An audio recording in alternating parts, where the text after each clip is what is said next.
Coming up on show 642, the specs of the Ford Mustang Mach-E have leaked, and we think they're probably accurate. I'll fill you in. Well, good morning, good afternoon, or good evening. Wherever you are in the world, welcome to EV News Daily, end of the week edition, Friday 15th of November. My name is Martyn Lee. I go through every EV story to save you time and bring you the highlights of the news every single day. Today, one big story though, and that is the leaked specs of a very, very important electric vehicle, the Ford Mustang Mach-E. Well, thank you as always to the gang at myev.com in the USA. I wonder if in a few years' time we'll see a few of these Mustangs on myev.com. For now though, why don't you check out the range they have got. They connect buyers and sellers of cars with plug sockets on. And from myev to Try EV. Gerard and the gang at Try EV in this country, in the UK, are supporters of this show, my partners of this show. They are fundraising on Crowdcube, and they're over halfway. I'll give you the details at the end of the show. So, FoxNews.com kicked us off with the news about the Ford Mustang Mach-E, or maybe it's Mach-E or Mark-E. I've had listeners email me to say, you're saying it all wrong. Look, we heard yesterday Ford will indeed use the Mustang name and the the Mach-E name.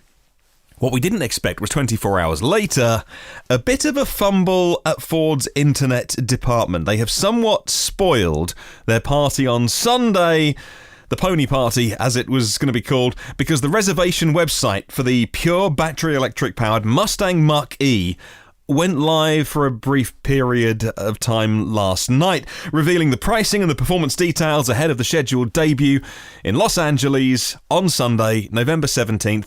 Auto journalists around the world are currently on planes heading to Los Angeles, ready for not only the auto show, but also this big unveiling. Well, the website pages were spotted by a member of the Mach-E forum fan site. They screen grabbed it, noticed that as they were hitting refresh on the page was updating, it was changing. It started off as just text, then pictures and video were added. They posted them online on the new forum that's dedicated to people interested in the Mach-E, and then, as Ford noticed, that the page was then disabled and deleted. Ford haven't commented on the mishap, but interestingly enough, they haven't denied it. The authenticity of the information appears to be true. So, it may not represent the final specifications, but I'm confident enough to bring it to you on the podcast today with the usual disclaimer of this hasn't come from Ford. This has come from a forum with some screen grabs that look very, very official. Now, the reason why I'm going to run with it on the podcast today, let me explain why. Ford haven't denied it. They haven't issued a statement. They've been very stum on it. However, I have friends in the auto industry who work at various websites, and I won't say which ones, but many of the big US auto websites went with this story today. I mean, I'll run through. I read it was on CNET, it was on Engadget, it was on Autoblog today, and many, many more. And my friends at those websites, I understand the people they deal with at Ford had the order come down from on high to request those pages were taken down. Now, if you ask your journalist contacts, if you work in PR at Ford and you have to get to the stage where you are asking someone editorially to remove a page from a website, that doesn't happen every day. If they're being asked to take the article down, whether it's a kind of friendly nudge nudge wink wink or even a more serious look, it's an official request now, please delete this page on your blog, I think it's probably pretty close to the truth. So let's go to Autoblog, where they say a tinted panoramic roof fills the space overhead over an interior playing on the minimalist possibilities. The steering wheel has controls on the spokes. Behind it is a 10.2-inch slimline digital cluster, so that will be for your speed and the essential information behind the steering wheel. Then to the right of the steering wheel, of course this is a left-hand drive model, to the right of the steering wheel is a start-stop button. In the centre of the dash is a 15.5-inch vertically oriented rectangular touchscreen. And yes, if you were thinking about the inside of the Model S or the Model X, you wouldn't be far wrong. It's a vertical screen, not a landscape screen, so it's not a rip-off of the Model 3 from Tesla. This is more like S and X. There looks like some sort of dial. Maybe it was the dials on the screen and you sort of swirl your finger on the touchscreen, or maybe it's a physical dial. Couldn't make it out in the pictures. For cargo, 29 cubic feet behind the second row, 60 cubic feet behind the first row, and a front trunk with 4.8 cubic feet. The front trunk, by the way, is meant to be some sort of utility area. There's water drainage in the front trunk, and it's designed for bunging, I don't know, some muddy trainers or maybe some camping gear in there as well if you don't want it in the car. According to Motor Authority, they talk about the Mustang heritage. Now, again, not a thing that in this country we have a great deal of heritage with the Mustang name, but I've been researching the faux outrage. People are always outraged on the internet, aren't they? But it's often just faux outrage. Like, they're never really disgusted. But there's lots of people online going, I am disgusted that they are using the Mustang name for an electric car. And you kind of think, well, dude, you want to get a life. Or at least a girlfriend. The exterior of the Mach-E looks every bit inspired by the Mustang badge that's planted on the front. The LED headlights, the LED taillights are cribbed from the Mustang, feature their own distinctive design elements, though the roofline is fast and will be interesting to find out how much headroom is in the rear seats. A glass roof is available, not standard. According to Electrek, they've broken down the variants. Now, I must admit, I know that I tend to, naturally I gravitate to the sort of the world of Apple products and Tesla products. I like a choice of 2 or 3. Like, I'm going to buy a new iPhone. Which one do you want, the big one or the little one? So this is very much traditional automaker lineup. Be prepared for this. This is all pre-incentive price, by the way. There's the first edition. Now, the first edition is just shy of $60,000. EPA range of 270 miles. It's got a mid 5-second 0 to 60 time. It's got all-wheel drive and 19-inch wheels. So the first edition, that's going to be the one that comes out at the end of 2020, in about a year's time. Those are the ones that, if you are a deposit placer on Sunday, because you can put your deposit down on Sunday for the Mustang, then that's the one you'll get. You'll get the first edition. You'll part with your $60,000. Well, you won't part with $60,000. You will be getting 270 miles EPA range. 0 to 65 seconds isn't the quickest, I must admit that. All-wheel drive is pretty standard on a performance car, and 19-inch wheels looks aggressive. Not the best thing for ride and not the best thing for range, but will look pretty good. There's then the Select Edition. Now, the Select Edition is just shy of $44,000. That's got a reduced range, though. 230 miles of range, same 0 to 60 time, all-wheel drive or rear-wheel drive, and 18-inch wheels on that. Then there's the Premium Edition. Now, that goes back up in price. The Premium Edition is just shy of $51,000. That has got the top range. 300 miles of range on the Premium Edition. Mid 5 seconds, so say 5.5 second 0 to 60. All-wheel drive or rear-wheel drive on that. 19-inch wheels. The wheels get bigger again. Then there's the California Route 1 Edition. That's even more expensive. That's $52,500. Same EPA range, 300 miles. Mid 6 second 0 to 60, so a little bit slower. All-wheel drive on this, no option of rear-wheel drive, and 18-inch wheels. Then there's the GT Edition. This is the most expensive. GT Edition won't be coming initially, but you'll get it eventually. EPA range that's, I think, low, 235 miles. Mid 3 second 0 to 60, though, and that is important. All-wheel drive and 20-inch wheels. So the GT Edition of the Mustang Mach-E, that is equivalent of the Tesla Model Y all-wheel drive performance. So I'm comparing it to the Model Y because this is a crossover style car. It's not a sleek low-down sedan. So the GT Edition, $60,000 or $60,500. EPA range of 235 miles, worse than the Model Y. Mid 3 second 0 to 60, well, some people, like drag times with the latest update to the Model 3, have got 2.9 something. So a little bit slower than Model Y. 20-inch wheels, the same. All-wheel drive, the same. So it's in the same ballpark as the Model Y. Price, the same. EPA range, a little bit lower. 0 to 60, a little bit slower. But it's very, very solid, very competitive. If you're a Ford fan, you'll love this. It's very respectable, very quick. It would get you in trouble with the law if you did this all the time.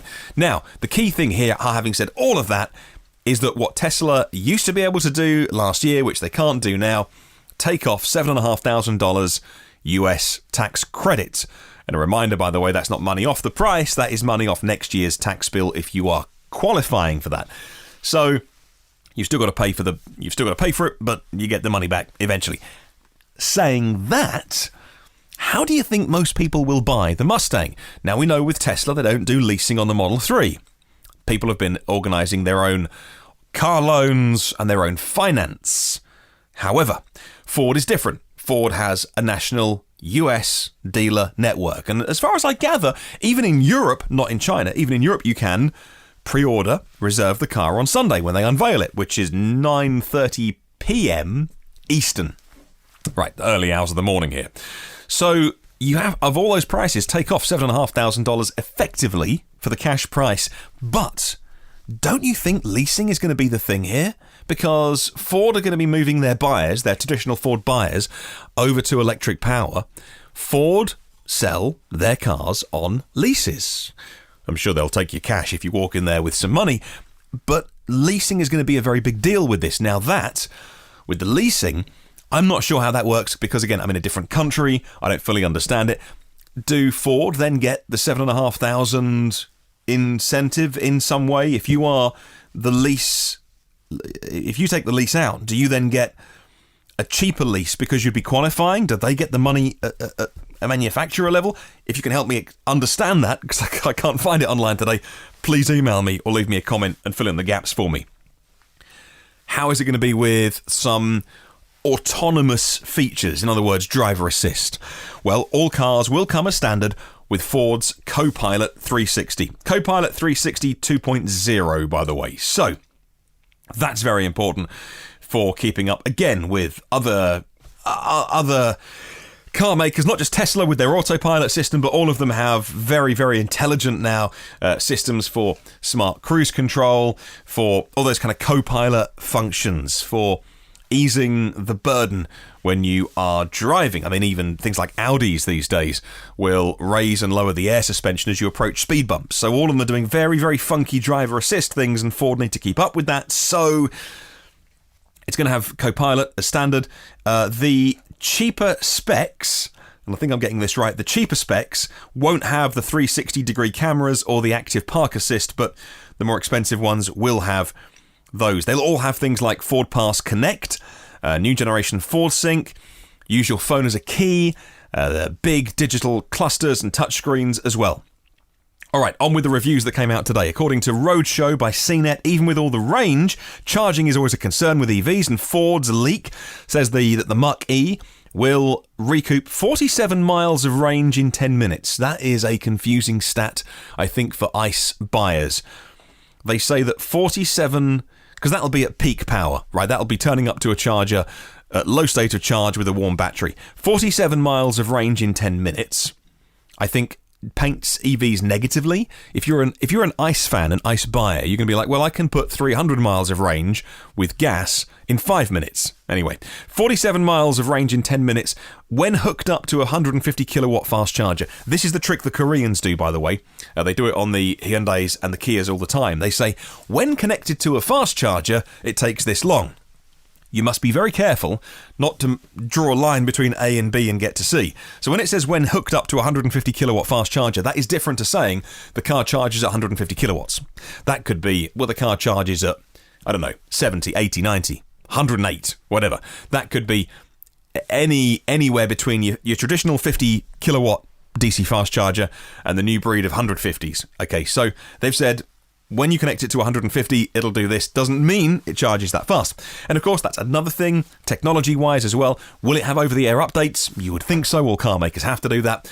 And how fast does it charge? And of course, it's going to lose out to Tesla again there. But do Ford buyers even care the specs of Teslas? That's an interesting thing for you and I to think about. Well, things get interesting when you see the inside of the Mach-E. It's got a vast vertical touchscreen, reminds us of the Model S like I mentioned. TechCrunch love the styling. TechCrunch say it looks like a panorama roof, and the hatchback will please a lot of small SUV fans. There's also something funky going on with the door handles. The front ones don't appear to be there in the pictures, which was an alarm bell for me when deciding whether to do this podcast, because the pictures have been released that are supposedly real, and there's no door handles. And that's what you do on a concept car. You don't do ring mirrors and you don't do door handles. And you put all of that scaffolding and stuff on later for the real car.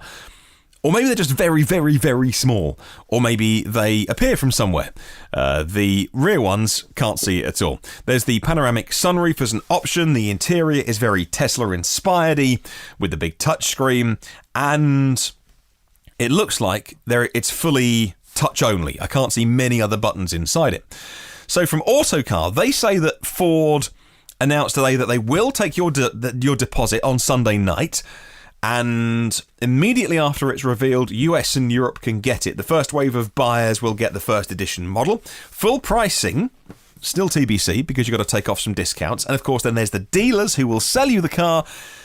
And we know dealer pricing is, if I'm being generous, fluid. It goes up and down according to demand. Chinese buyers can't put a deposit down until later. The new car is one that Ford have designed from the ground up. Somebody asked me today, this will be on the MEB platform because Ford have done a deal with VW. No, this Mustang Mach-E is designed from the ground up by Ford. Bespoke platform, which enables rear-wheel drive or all-wheel drive. The MEB platform cars are coming later, I believe, from Ford. This is part of their wide-reaching electrification plan. Hybrids, plug-in hybrids and fully electric cars launched on that platform. Back to Autoblog, who say that the standard features include LED headlights and tail lights, the side door e-latch, which I can't make out. You use your smartphone as a key, wireless phone charging inside, memory seats, smart nav, Copilot 360 and Assist 2.0. What about warranty on the battery? Well, an 8-year, 100,000-mile warranty. Pretty standard stuff for EVs. Entry-level Select trim doesn't come with a panoramic roof, but it does come with things like power folding wing mirrors, foot-activated tailgate, and on the performance-focused GT, you get active park and the 360 cameras like I mentioned earlier. Finally, we are short on battery info, but if we look at Electric's article, they've done some maths. They think they've got it right. Though the shots don't tell us the battery capacity, they tell us the charge rate. Now, Ford claims 47 miles in 10 minutes, like I say, on that 150 kilowatt charger. If the battery has a capacity of 80 kilowatt hours, because that would be a reasonable assumption given the range they're giving, that would be a DC fast charging speed of 80 kilowatts, which is, it's on the low side, but that's not official, according to Electric. Now, the Model Y, we know, Model Y, which we can't compare this to the Model 3 or the Model X. Model Y is the best competitor, and it's not a car that's on sale yet. But we know V3 superchargers from Tesla, 250 kilowatt charge rates. And that is jolly, jolly quick. So, and it doesn't hang around at 250 long, by the way, but for several minutes, you can take 250 kilowatts on a V3, which is over 1,000 miles an hour. It's like 1,050-something miles an hour of charge rate when you hit peak power. And it does taper. It tapers, it goes into the hundreds very quickly, but you do get peak 250. So, after all of that, what do you think? Now I want to hear from you. You can email me. You can leave me a message on the YouTube comments, on Facebook comments as well. I really want to know what you think. I am holding judgment on this until Sunday night, and we see the reveal, we see it on stage. I've tried to think of a better word for the last couple of hours before recording this show, a better word than solid. But it's the best I can come up with. I think it's a really solid car. The styling won't be for everybody. Yes, Mustang fanboys will have their panties in a twist. The front looks like the Model S launch. It's got that before Model S facelift, which is much nicer. But I've said to you before on this podcast, I like more aggressive, clean, sharp lines. This is a bulbous bubble front. Not for me. I've seen comments online from people today saying they adore the styling. From the front third backwards, it's lovely. Side profile, aggressive. And admittedly, the pictures are for the first edition, so 20-inch wheels. Looks great from the rear, fantastic, sloping roofline, yet it's got a hatch. Really nice. I like this. It's a very solid car. Range, solid. Performance, solid, right? Everything is like a smidge off of the Tesla, so the Tesla fanboys and fangirls are going to be crowing online saying, you've missed it, Ford. I don't think they have, by the way. I don't think Ford buyers care a lot about what Tesla people think. The difference is, Ford gets $7,500 off for the US tax credit, and they've got a massive dealer network. And we'll see, I think a lot depends on how it's sold. If the dealer network get behind it, if they all get approved for doing EV servicing, there'll be some training of their staff. If they get behind it, if they market it, if they want to sell them, it'll do very well. If, as we've seen with some Chevy dealers and people who want the Bolt and the Volt over the years, some are better than others. And that is the big variable that Tesla don't have, because, of course, they control the whole thing. Whereas Ford dealerships, they might, from area to area, differ. Okay, so a lot depends. But I think if the dealers get behind it, if Ford get behind it, and if this is just the start of a big electrification plan, this is a huge day when a company like Ford reveal a very, very compelling EV. And what does it say? You know, we're coming into 2020. What does it say about the standards that you and I have these days, that we look at a car that does anything between 230 and 300 miles, depending on the spec, and we don't describe it as amazing, brilliant, fantastic, marvellous. We go, you know, I think it's solid, right? Only a few years ago, a range of 200, an EPA range of 230, right? Pretty realistic. 230 to 300 miles, that's brilliant. That's more than you need. Charging may be a little slow. Specs may be a little convoluted. For me, I've been staring at this all day and working out a way of delivering you a 20-minute podcast in a way that doesn't overload you with details, and my head is spinning. First edition, select edition, premium edition, California Route 1 edition, GT edition, and within those, some of them are all-wheel drive or rear-wheel drive, or both. You get the option. And so the configurator is going to be, I want to play with the configurator. If they release it on Sunday, I want to have a play with that and really get my head around it. I think this is a good, very good, actually, I'll go further, very good attempt from Ford. What do you think? Let me know. You can email me and leave a comment. Right, question of the week this week. We are asking you, thanks to myev.com, if you had to pick one upside to driving an EV, what would it be? One upside to driving an EV, what would it be? Let me know. Email me hello@evnewsdaily.com or leave a comment on the socials. Thank you to my patrons. 254 of those, my premium partners, Phil Roberts, Electric Future, Brad Crosby and Avid Technology, and my partners as well. And one of those is Tri-EV. Now, Tri-EV are a company in the UK who want to help you get into cars in this country. They've got some big plans, they want to expand, but for now it's UK only, and they are crowdfunding the next stage of their growth. They want to transform the car purchasing process. They want to help get you inside an EV so you can have a play and ask questions and make a decision. They're on Crowdcube right now, so if you go onto Crowdcube, you can find the details. You can go to Tri-EV, Tryev, if you want to find out all the details. Tryev.com is the website. You can find out more about their campaign. I want a little mention for them. Congratulations to hitting over 50%, way more, 52% funded with 19 days left. You can find out more if you want to. Of course, do your due diligence. And there is always risk in crowdfunding and all those kind of things, I have to say, but I'm very pleased to give them a little bit of extra promotion and raise a little bit of extra awareness. Congratulations to the team here. Previous guests, like I said, they've been on the show before as an interviewee, and they do help fund this show. So thank you to them, and good luck with their crowdfunding. The previous podcasts are online right now in the archive. There are 641 of those. Get the new shows that are normally a mix of news or interviews, not normally all about one car, normally a bit shorter than this as well. You can get them by hitting subscribe on your podcast app. Have a wonderful day. I'll catch you tomorrow for your weekend edition. In the meantime, remember, there is no such thing as a self-charging hybrid.